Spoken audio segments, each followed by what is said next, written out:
Assalamualaikum warahmatullahi wabarakatuh. Masih ada orang yang mempermasalahkan atau minimal mempertanyakan tentang bolehnya kita merayakan Maulid Nabi Muhammad SAW. Sebenarnya kalau kita mengacu kepada Al-Quran, Allah katakan sekecil apapun engkau diberi rahmat oleh Allah, maka bergembiralah. Sebagaimana jika kita membaca surat Yunus ayat 58. Sedangkan kehadiran Nabi Muhammad, kelahiran Nabi Muhammad, itu merupakan rahmat terbesar yang pernah diterima oleh kita dan seluruh penghuni alam semesta dari awal sampai akhir. Wa ma arsalnaka illa rahmatan lil alamin. Kata Allah, tidak aku mengutusmu kecuali sebagai rahmat bagi semesta alam. Maka jika rahmat yang kecil saja harus kita bergembira atasnya sebagai bentuk syukur kita dengan kegembiraan yang positif dan tidak dilarang oleh Allah, apalagi ketika kita menerima rahmat terbesar dan teragung kepada alam semesta, yaitu kelahiran Nabi Muhammad. Maka sudah sepatutnya kita bergembira dan merayakannya dengan perayaan-perayaan yang tidak dilarang oleh agama. Karena merayakan Maulid Nabi Muhammad adalah termasuk dalam ibadah ghairu mahdhah, yaitu sesuatu yang boleh dikerjakan selama dia bukan sesuatu yang haram atau dilarang oleh Allah Subhanahu wa ta'ala, dan diisi dengan hal-hal yang positif dalam ibadah tersebut. Seperti bekerja. Bekerja bukan sesuatu yang dilarang.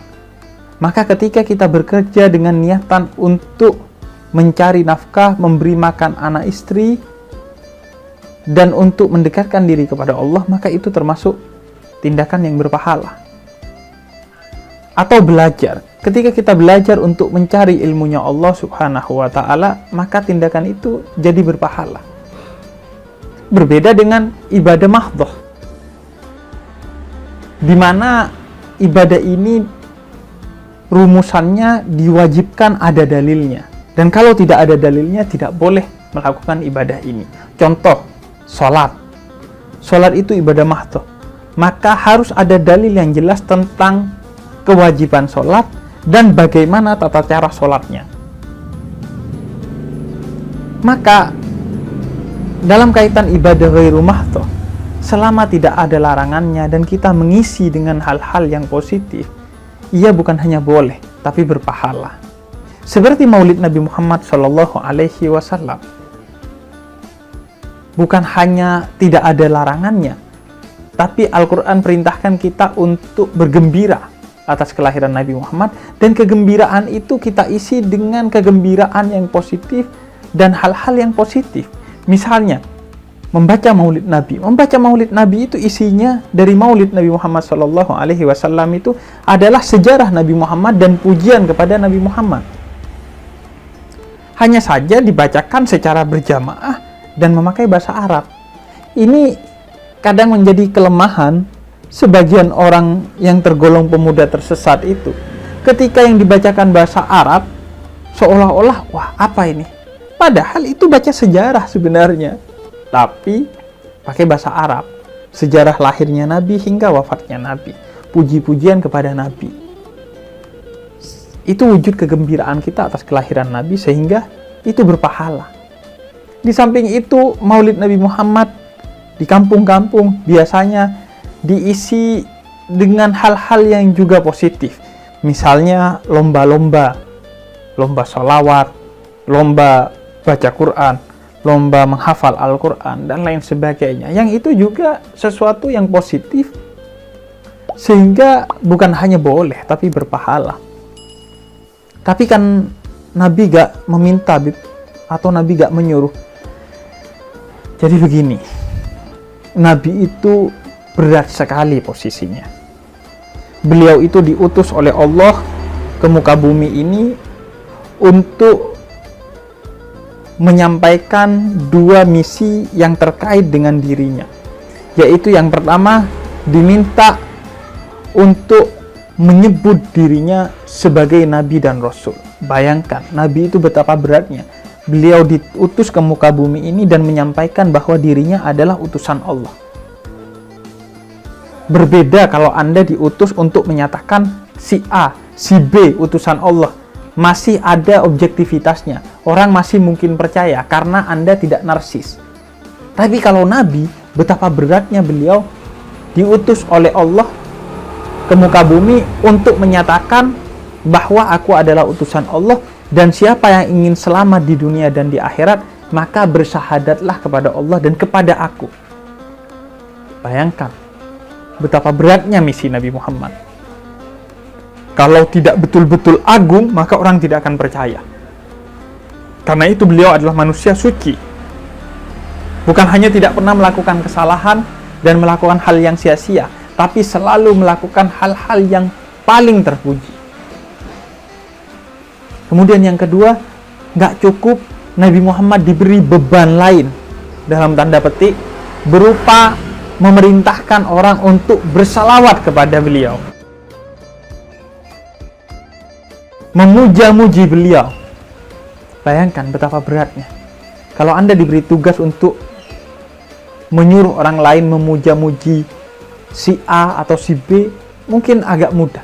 Tapi bayangkan Anda diberi tugas untuk memerintahkan orang lain memuja diri Anda. Itu bukan satu yang mudah. Salah-salah bisa kita yang terjebak dalam kesombongan. Salah-salah kita bisa dianggap narsis kalau kita tidak memantaskan diri. Jadi karena dua tugas utama itu, Nabi harus memantaskan dirinya secara agung. Nah, sudah diberi dua tugas wajib dan utama itu, maka kita masih meminta agar Nabi memerintahkan kita untuk merayakan hari ulang tahun kelahirannya, Maulid Nabi. Ya enggak dong. Kita yang harus sadar diri, sudah dibawa dari zulumat, dari kegelapan menuju nur, cahaya, maka tahu diri, sebagai bentuk terima kasih kita rayakan hari kelahirannya.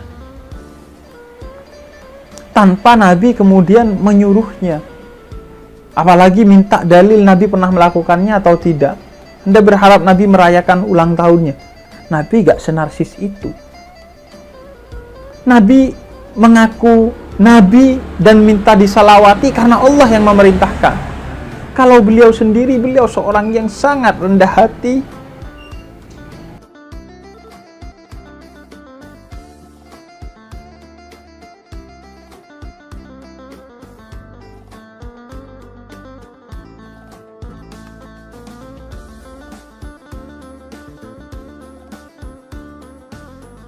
yang bahkan jangankan sesuatu yang bukan haknya, sesuatu yang merupakan haknya, kalau beliau bisa tidak ambil hak itu demi kebaikan orang lain, beliau akan berikan bagi orang lain. Tidak pernah beliau menerima hadiah berupa makanan, kecuali beliau bagikan kepada sahabat-sahabatnya yang ada di sekitarnya. Jadi, jangan bertanya, apakah Nabi memerintahkannya? Apakah Nabi melakukannya? Mustahil Nabi melakukan itu. Karena Nabi gak narsis.